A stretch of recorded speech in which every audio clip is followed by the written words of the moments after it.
Halo guys, gimana kabarnya hari ini? Semoga semuanya dalam keadaan aman terkendali ya, terutama mood dan isi dompet kamu. Hari ini Mimin akan mereview satu buah film dengan judul At Cafe 6. Udah gak sabar kan? Langsung aja gak pakai lama, kita mulai ceritanya. At Cafe 6 adalah sebuah movie yang diangkat dari judul yang sama dan disutradarai oleh penulis novelnya sendiri, Neil Wu. Dibintangi oleh Dong Zijian, Cheringan, Lin Bohong, Ouyang Nini, dan Irene Song. Movie ini rilis pada musim panas 2016 di Taiwan dan China.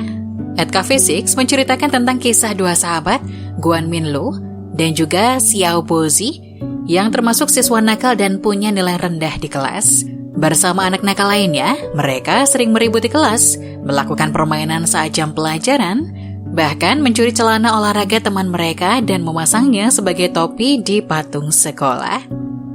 Di antara mereka berdua, Minlu termasuk yang lebih kalem, sementara Bozi orangnya asik, dan pokoknya ini adalah tipe teman yang kita kangenin saat SMA. Minlu diam-diam menyukai siswi terpintar di kelas mereka, Lee Sin-rui. Sebenarnya nggak diam-diam juga sih, dia sering menunjukkannya dengan menatap gadis itu atau mengikutinya saat pulang sekolah. Sementara itu Bozi tertarik pada teman Sin-rui, Chai Sin-yi. Sin-yi ini tipikal yang tomboy ya, dan gak takut melawan anak laki-laki. Dia adalah gadis yang mereka curi celana olahraganya. Meski tidak dekat, tentu saja mereka saling mengenal. Mereka PDKT dengan caranya masing-masing. Minlu PDKT dengan mengikuti Sin-rui pulang sekolah, dan saat ia akhirnya ketahuan, ia menunjukkan surat cinta pada gadis itu yang ternyata lukisan wajah Sin-rui. Cara Bozi PDKT adalah dengan mengembalikan celana olahraga Sin-yi yang tentu saja ditolak oleh Sin-yi, dan juga mengatur pertemuan Minlu dan Sin-rui supaya ia bisa berdua dengan Sin-yi. Bozi ini juga menyarankan permainan kartu. Kalau Minlu menang, maka Sin-rui harus mau kencan dengan Minlu.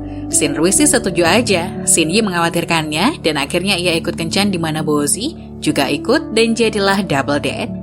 Meski pada akhirnya mobil mereka mogok di daerah persawahan dan berujung pada bermain lumpur, mereka berempat terlihat bahagia.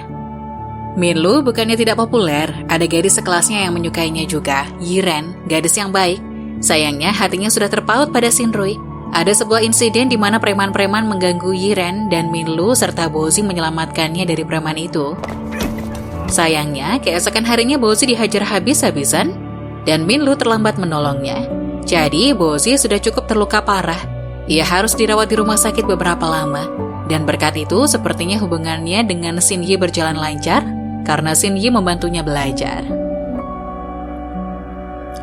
Sementara, hubungan cinta Minlu dan Sin-rui juga berjalan lancar, karena ternyata Sin-rui juga menyukainya. Mereka mulai pacaran dan janji akan masuk ke universitas yang sama. Sayang sekali, nilai Minlu tidak mencukupi, dan beruntung dia bisa masuk universitas lokal, sementara Sin-rui meninggalkannya dan kuliah di Taipei, dan jadilah mereka melakukan hubungan jarak jauh. Disinilah masalah baru dimulai. Kisah cinta manis masa SMA kemudian berubah menjadi betapa beratnya hubungan jarak jauh. Kata orang, hubungan cinta jarak jauh tidak akan berhasil. Itulah yang diangkat menjadi tema pada paruh kedua movie ini. Hubungan cinta jarak jauh Minlu dan Sin-rui awalnya berjalan lancar dan manis, tapi lama-kelamaan mereka menjadi jauh. Hal ini terjadi karena saling pengertian mereka kurang. Minlu harus bekerja paruh waktu setiap hari demi untuk melihat Sin-rui di Taipei. Ia menabung dan naik kereta api ke sana. Ongkosnya mahal, jadi ia harus bekerja kalau tidak ada les kuliah. Hanya sekali jalan, biayanya sudah menghabiskan uang kerja sambilannya. Sementara Sin-rui sepertinya tidak mengerti akan hal itu. Betapa sulitnya bagi Minlu untuk bertemu dengannya. Ia malahan tidak ingin kembali ke kampung halamannya setelah selesai kuliah. Ia ingin keluar negeri dan ingin Minlu ikut dengannya. Tentu saja tidak akan semudah itu, dan hal itu membuat pertengkaran di antara mereka. Sementara itu, Sin-rui yang jauh dari kekasih butuh kasih sayang. Di saat ia membutuhkan Minlu, Minlu tidak bisa datang secepatnya. Hal itu membuat ia lelah dan memutuskan berselingkuh. Nah, di sini Mimin agak kurang paham nih apakah mereka sebenarnya saat itu sudah putus atau belum. Tapi dari persepsi Mimin sih kayaknya Sin-rui itu selingkuh ya. Mimin mencoba memahami dari sisi Sin-rui yang membutuhkan orang yang ada di sisinya. Tapi Mimin gak bisa simpati padanya, karena Mimin kasihan banget sama Minlu yang butuh tenaga untuk bisa ketemu Shinrui, tapi malah menemukan gadis itu bersama pria lain. Tapi ceritanya tidak berakhir sampai di sana. Minlu sepertinya benar-benar terpuruk karena ia dan Shinrui kali ini benar-benar putus, bahkan ia tidak mengikuti ujian. Bozi sudah capek banget menasehatinya. Ujung-ujungnya dia jadi malas juga karena lama-lama Minlu menyebalkan, tidak mau mendengarkan kata sahabatnya.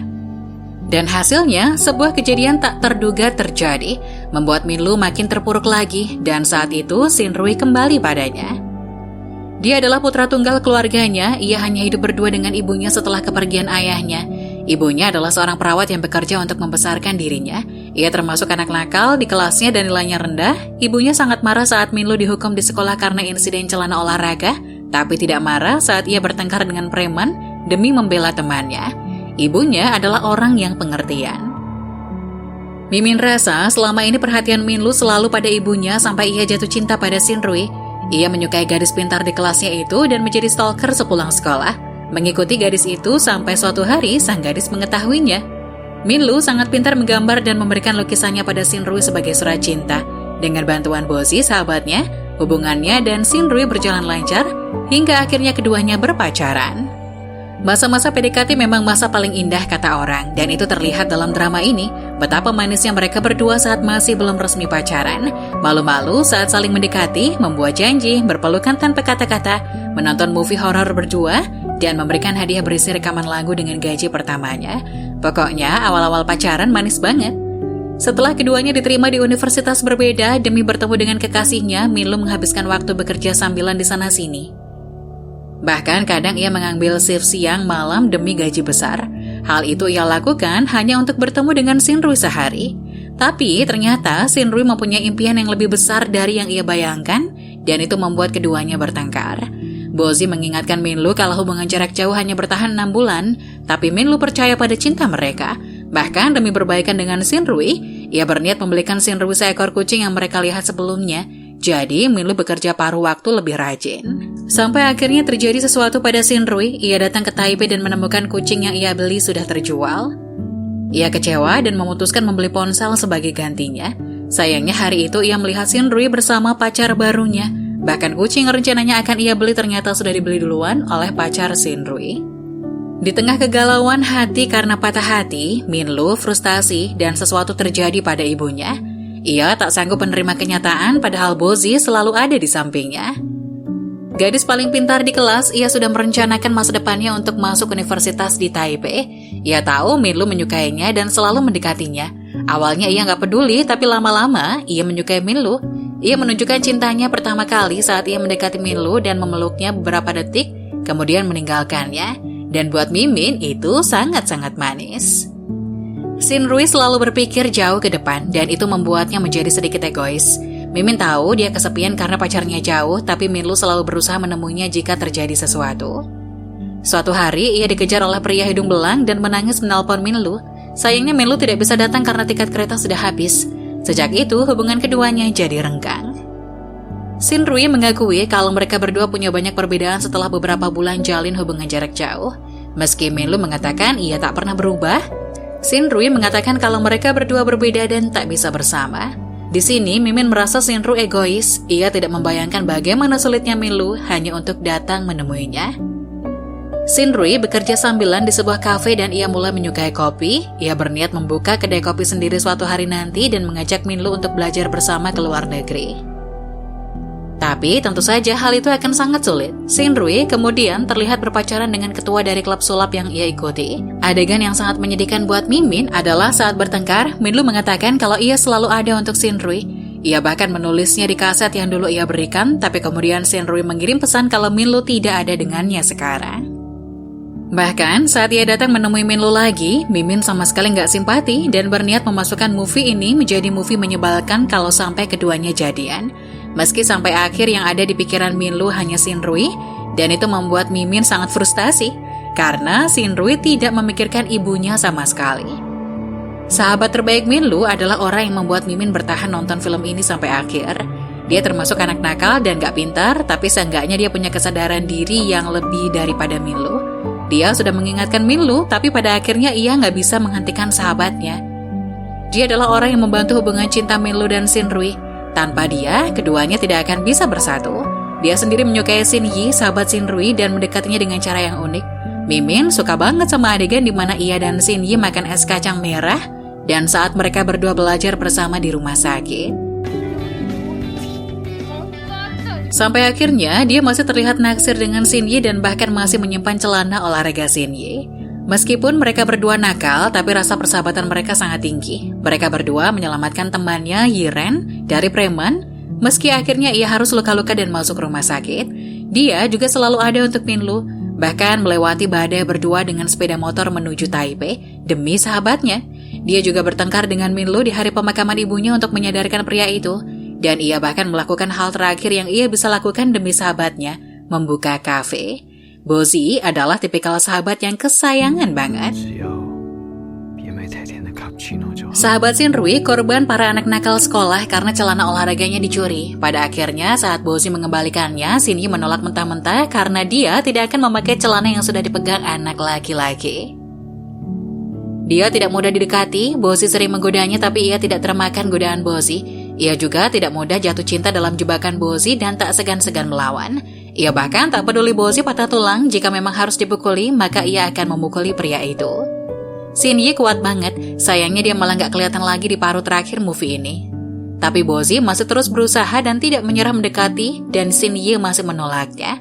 Tapi meski begitu, tiap Bozi menelpon dia masih mengangkatnya. Gadis cantik dan manis ini ternyata menyukai Minlu. Ia bahkan mengajak Minlu sekelompok dengannya saat jam olahraga, meski akhirnya ditolak oleh Minlu karena ia tak bisa mengikuti jam olahraga karena dihukum akibat insiden celana olahraga. Yiren sempat diganggu para preman dan diselamatkan oleh Minlu dan Bozi. Ia merasa bersalah karenanya Bozi masuk rumah sakit. Ia datang menjenguk dan membawakan buah meski Bozi bilang kalau ia lebih suka jika dibawakan ayam goreng dan milk tea. Saat di rumah sakit, Yiren menyatakan perasaannya pada Minlu dan ditolak oleh Minlu karena Minlu menyukai Shinrui. Yiren akhirnya merelakan cintanya. Gimana nih menurut kamu review film dari Wiranata Film kali ini? Semoga kamu suka dan bikin kamu penasaran buat nonton sendiri filmnya. Terima kasih sudah menonton sampai akhir. Jangan lupa like, tulis komentar kamu di kolom komentar, dan subscribe Wiranata Film. Sampai jumpa di review selanjutnya. See you!